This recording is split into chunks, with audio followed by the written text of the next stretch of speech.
आज का हमारा टॉपिक व्यूअर्स लिमिटिंग फैक्टर है। लिमिटिंग फैक्टर तो इसकी जो बेस है, बुनियाद है, वो हमारी मार्जिनल कॉस्टिंग है। मार्जिनल कॉस्टिंग तो मार्जिनल कॉस्टिंग आपको पता है बिलीव करती है कंट्रीब्यूशन पर, और कंट्रीब्यूशन आपको पता है क्या होता है, selling price minus all variable cost is your contribution.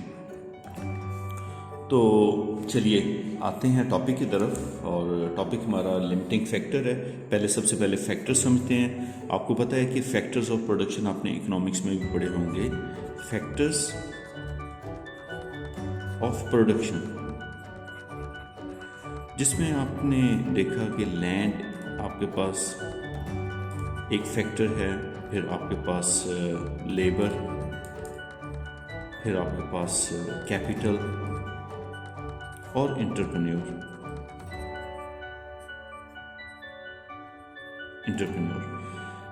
Land के अंदर आपको पता है कि तमाम के तमाम मटेरियल्स और ये चीज़ें आ जाती हैं। तो यहाँ पे मैं सिर्फ मटेरियल लिखूँगा। लेबर के अंदर आपको पता है कि जो आपकी लेबर है वो आ जाती है। कैपिटल में फाइनेंस है, इक्विपमेंट है, इक्विपमेंट वगैरह आ जाते हैं। एंटरप्रेन्योर तो आपको पता है एंटरप्रेन्योर क्या होता है। तो यहाँ पे हम जब लिमिटिंग फैक्टर की बात करते हैं, लिमिटिंग मीन कि वो आपका कॉन्स्ट्रेंट है, या वो स्कार्स क्वांटिटी है, आपकी ऐसी क्वांटिटी जो कि आपको अलाउ नहीं कर रही कि आप फर्दर प्रोडक्शन करें। तो वो फैक्टर जो कि आपके प्रोडक्शन प्लान को लिमिट कर दे एक सर्टेन क्वांटिटी तक, तो उसको आप लिमिटिंग फैक्टर कहते हैं। यहाँ पर जो आपका मैनेजमेंट अकाउंटिंग के हवाले से जो क्वेश्चन आएगा, उसमें एग्जामिनर ने नॉर्मली क्लियरली बताया होगा कि कौन सा फैक्टर आपका लिमिटिंग है। तो उसके साथ एक वर्ड यूज़ करते हैं, वो ओनली का वर्ड यूज़ कर देते हैं, तो उसको हम जो है ना वो लिमिटिंग फैक्टर बोलते हैं।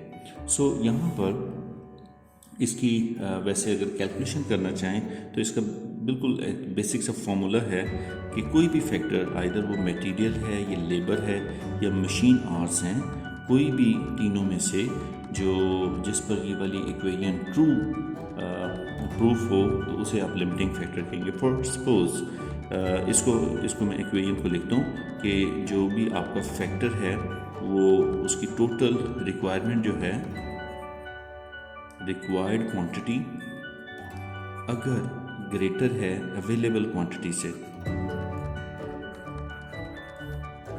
तो आप उसको लिमिटिंग फैक्टर कह देंगे। फॉर सपोज मैं मटेरियल की बात करता हूँ। मटेरियल फॉर एग्जांपल आपको रिक्वायर्ड था 1500 केजीज, और आपके पास अवेलेबल है 1600 केजीज। तो इसका मतलब ये तो ट्रू नहीं है। इसका मतलब ये मटेरियल जो है इज़ नॉट योर, ये लिमिटिंग फैक्टर नहीं है। फिर अगर लेबर की बात करेंगे, लेबर में फॉर एग्जांपल आपको 800 आवर्स चाहिए थे, और आपके पास अवेलेबल 840 आवर्स हैं, तो ये भी आपका लिमिटिंग फैक्टर नहीं आएगा। अब मशीन आवर की बात करते हैं। मशीन आवर्स जो इक्विपमेंट आपका, वो फॉर एग्जांपल आपको 1100 आवर्स आपके मशीन्स के चाहिए थे, और आपके पास जो अवेलेबल हैं वो 1000 हैं। तो इसका मतलब है ये आपका जो है ना वो लिमिटिंग फैक्टर कहलाएगा। तो मशीन आवर इस केस के अंदर लिमिटिंग फैक्टर है। तो एग्ज़ाम में जो आपका ए लेवल्स है, यानी कि AS है, या ICMA के जो एग्ज़ाम्स हैं, फाउंडेशन के हैं, जहाँ पर भी मैनेजमेंट कोर्स इंटरमीडिएट लेवल तक वो पूछा जाता है, CA है, और इवन विफ़ा है आपका, उसमें भी जो आपका लिमिटिंग फैक्टर जहाँ पर पूछा जाएगा, उसमें ज़्यादातर उन्होंने लिमिटिंग फैक्टर गिवन होगा, और उसके साथ वो लिखा होगा only 1000 machine hours are available. ये अवेलेबल हैं। तो इस अवेलेबिलिटी को देखते हुए, 1000 को देखते हुए आपने ऑप्टिमल प्रोडक्शन प्लान बताना है। तो क्वेश्चन एक्चुअली ये होता है कि आपको दो या दो से ज़्यादा प्रोडक्ट बनानी होती हैं और कंपनी के पास ऑप्शन होती है कि आइदर वो जो है ना वो किसी भी पैटर्न पे प्रोडक्शन वो कर सके, लेकिन आपने बीइंग एन मैनेजमेंट अकाउंटेंट उन्हें एडवाइस करना होता है कि जो मैं आपको ऑप्टिमल प्रोडक्शन प्लान बताऊंगा, जो मैं आपको दूंगा ना ऑप्टिमल प्रोडक्शन प्लान, वो आपने फॉलो करना है। अगर इसको फॉलो नहीं करेंगे तो आपका कंट्रीब्यूशन, जो टोटल कंट्रीब्यूशन है वो ज़्यादा, वो मैक्सिमम जो है ना कंट्रीब्यूशन वो नहीं होगा। तो आपको ये भी मालूम होना चाहिए कि जहाँ पे जो आपका टोटल कंट्रीब्यूशन है, टोटल कंट्रीब्यूशन वो मैक्सिमम होता है, वो सिचुएशन ही आपकी सिचुएशन होती है जहाँ पर आपको प्रॉफिट सबसे ज़्यादा होता है। सो आपने ऑप्टिमल प्रोडक्शन प्लान जो विच गिव्स हाईएस्ट या मैक्सिमम टोटल कंट्रीब्यूशन, वो आपने प्लान एडवाइस करना होता है। तो अब एक क्वेश्चन, सिंपल सा क्वेश्चन लेते हैं, उसको फिर सॉल्व करते हैं और स्टेप वाइज चलेंगे, जिससे हमें पता लगेगा कि हमने जो ऑर्गेनाइजेशन है उसको जो ऑप्टिमल प्रोडक्शन प्लान देना वो क्या है।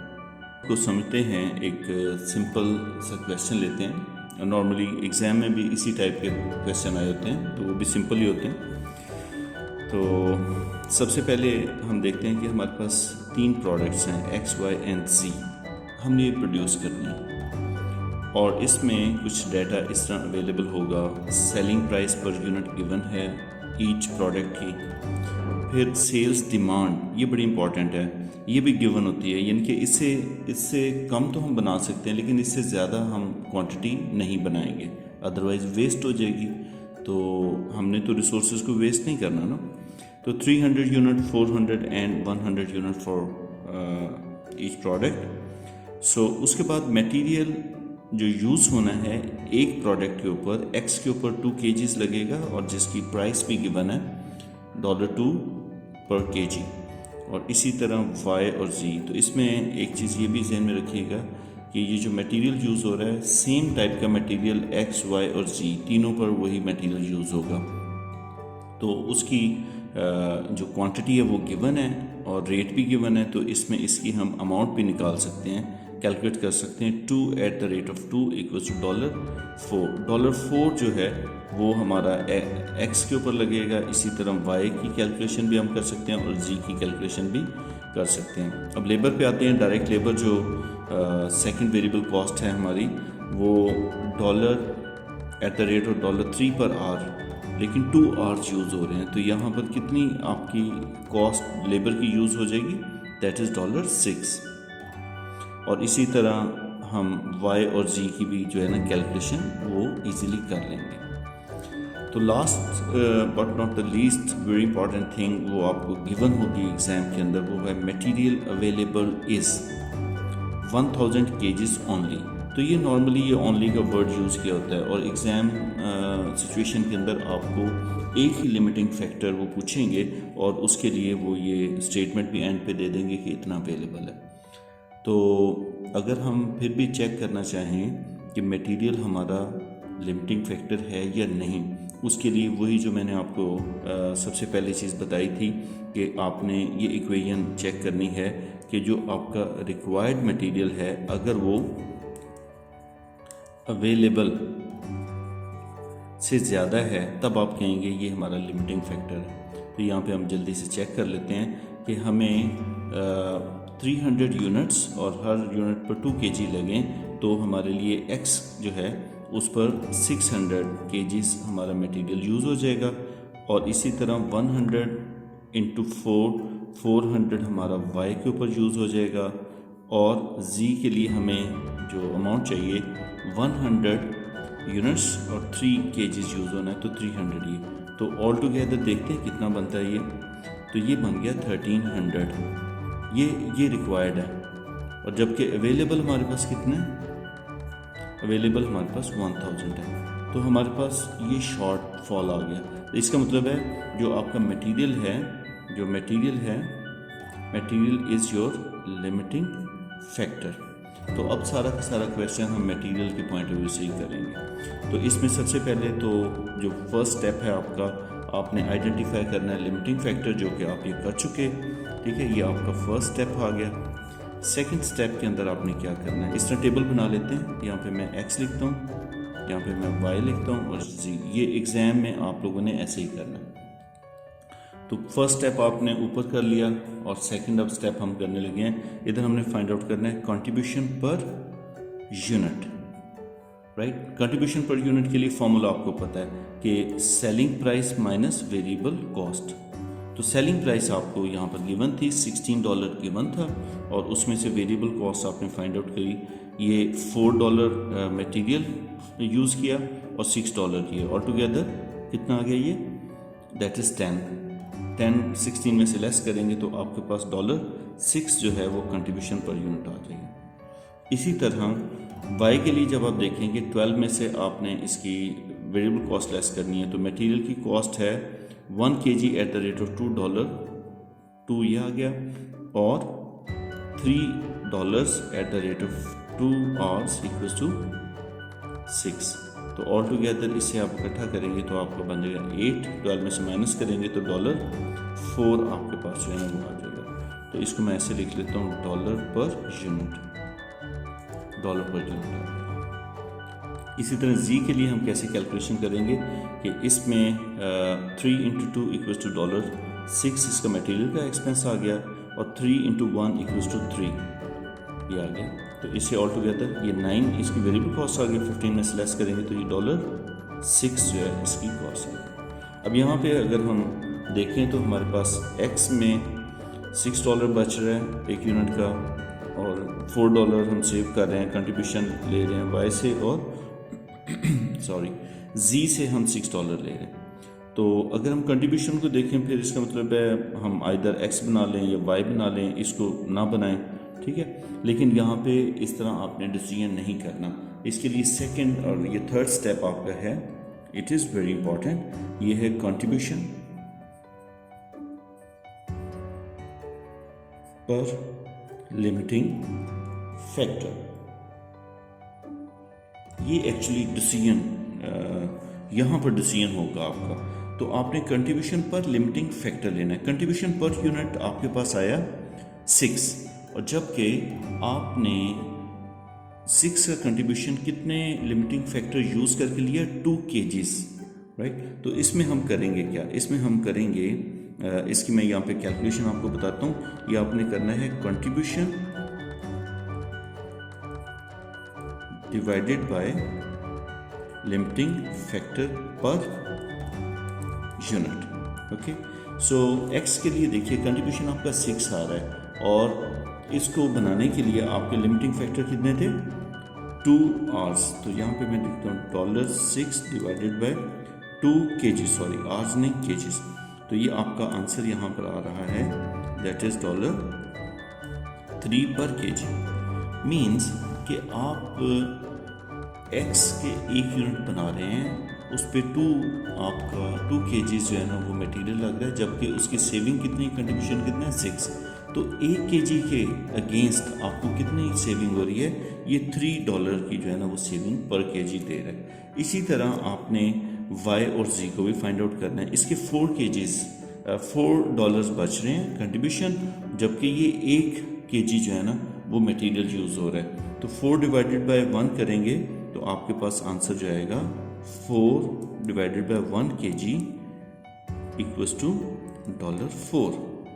अब ये देखिए कि यहाँ पे अगर हम डिसीजन को दोबारा देखें इन दोनों को ही, तो यहाँ पे लग ये रहा था कि ये कम बचत दे रहा है, सेविंग कम है, इसकी ज़्यादा सेविंग है, तो इसे बनाना चाहिए। लेकिन आपने लिमिटिंग फैक्टर में जब इसे अप्लाई किया तो इसमें इसकी सेविंग है $4 पर kg, जबकि ये $3 दे रहा है। तो ये फिर लीड ले गया, वाई जो है ना वो पहले इन दोनों में से पहले ये बनेगा, उसके बाद ये बनाएंगे अगर मटेरियल हमारा बच गया। तो तीसरे को भी देख लेते हैं, थर्ड को।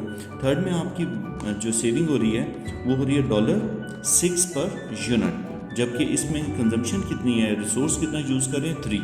तो 6 डिवाइड बाई 3 करेंगे आप, $6 divided by 3 kgs equals to $2। अब ये देखिए यहाँ पे भी बात क्लियर होगी कि आपका जो जी है वो $2 पर kg की सेविंग दे रहा है, तो ये तो सबसे ज़्यादा वीक रह गया ना। तो इसका मतलब है कि अब हम जब बात करेंगे फोर्थ और very important point, that is ranking. Rank the product, rank the product. Examiner चाहे तो आपसे सिर्फ यहाँ तक पूछ ले, चाहे तो यहाँ तक पूछ ले कि कंट्रीब्यूशन पर लिमिटिंग फैक्टर बताएं, इसकी अलहदा कैलकुलेशन, अलहदा मार्क्स होंगे। इस तरह रैंक द प्रोडक्ट, इसके अलहदा मार्क्स है। तो रैंक के अगर पूछेगा तो ये तो दोनों करनी पड़ेंगी हमें, लिहाजा इस सीक्वेंस में लिख लेंगे तो और अच्छा है। तो इसमें अब रैंकिंग में मुझे यहाँ पे 3 1 kg के पीछे आ रहा है, बचत है। यहाँ पे मुझे 1 kg यूज़ करके $4 बच रहे हैं। यहाँ पे मुझे 1 kg यूज़ करके $2। तो मुझे सबसे ज़्यादा जो सेविंग हो रही है वो इसमें हो रही है। तो इसको मैं रैंक 1 कर लूँगा, ये रैंक 2 और रैंक 3। तो जब मैं प्रोडक्शन करूँगा तो सबसे पहले मैं कोशिश करूँगा कि जो मेरा मटेरियल है वो वाई बनाने पर यूज़ हो, और अगर मटेरियल बच गया तो फिर मैं एक्स की तरफ आऊँगा, उसके बाद मैं जी की तरफ आऊँगा। तो ये मेरा जो है ना वो रैंकिंग का पैटर्न होना चाहिए। मैं इसके लिए यहाँ पर एक छोटी सी कैलकुलेशन टेबल बनाता हूँ यहाँ पर, वो आप भी ऐसे ही कर लीजिएगा। ये वर्किंग है, कोई नेक्स्ट पेज पे नहीं जा रहा, ताकि आपको जो है ना वो पेज पलटने से कन्फ्यूजन ना हो। तो यहीं पे मैं छोटा सा टेबल बनाता हूँ। मेरे पास देखिए जो मटेरियल अवेलेबल मटेरियल था 1000 kgs, ओके, ये था। अब मैं सबसे पहले जब मैं वाई बनाऊंगा, वाई प्रोड्यूस करूंगा, वाई के लिए मुझे जो मैक्सिमम डिमांड थी वो मेरे थे 400 यूनिट्स में बना सकता था और 1 kg लगना था। तो मैंने यूज़ कितना कर लिया इसमें, 400 kgs। तो 400 इसमें से माइनस करेंगे तो मेरे पास वाई बनाने के बाद 600 kgs रह जाएंगे, ये मटेरियल अवेलेबल रह जाएगा। अब मैं सेकंड जो प्रायोरिटी है वो मेरे पास थी जो है ना एक्स बनाने की। एक्स को मैंने रैंक किया था, एक्स से कितने यूनिट्स मैंने प्रोड्यूस करने थे, 300 प्रोड्यूस करने थे, और उस पर मेरे 2 kgs लगने थे, यानी कि 600 kgs मेरे यहाँ पर यूज़ हो जाने थे। अब मेरे लिए जो तीसरी प्रोडक्ट है जो कि जी है, उसके लिए तो कोई यूनिट बचे ही नहीं है। तो यहाँ पर मैं सिर्फ और सिर्फ जो है ना एक्स और जो है ना वो जो एक्स है और वाई और एक्स में बनाऊंगा। सबसे पहले वाई के देखिए यहाँ पर मैं 5th नंबर पे लिखता हूँ optimal production plan. Optimal production plan मैं बनाता हूँ। यहाँ पे देखिए मैंने आइडेंटिफाई कर लिया कि वाई मुझे कितने प्रोड्यूस करने की, 400।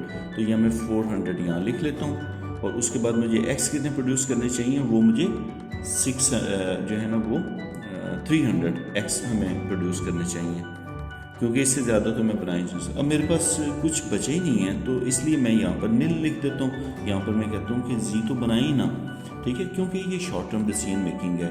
शॉर्टेज अभी हुई है, शायद कोई जलसे जुलूस हो रहे थे, शायद कोई जो है ना वो थोड़ी देर के लिए बॉर्डर सील हुआ था, या कुछ ऐसे मसला था जिस वजह से मटेरियल मेरा शॉर्ट टर्म के लिए शॉर्ट हो गया, कम हो गया। तो मैंने फिर उसके मुताबिक अपने आप को जो है ना वो डिसीजन मेकिंग में लेके आया, और मैंने कहा चलो अभी ऐसा करता हूँ कि 400 वाई बना लेता हूँ, 300 ये जी को भी रहने देते हैं। जी को जब मटेरियल आएगा ज़्यादा होगा तो फिर जी को भी बना लेंगे।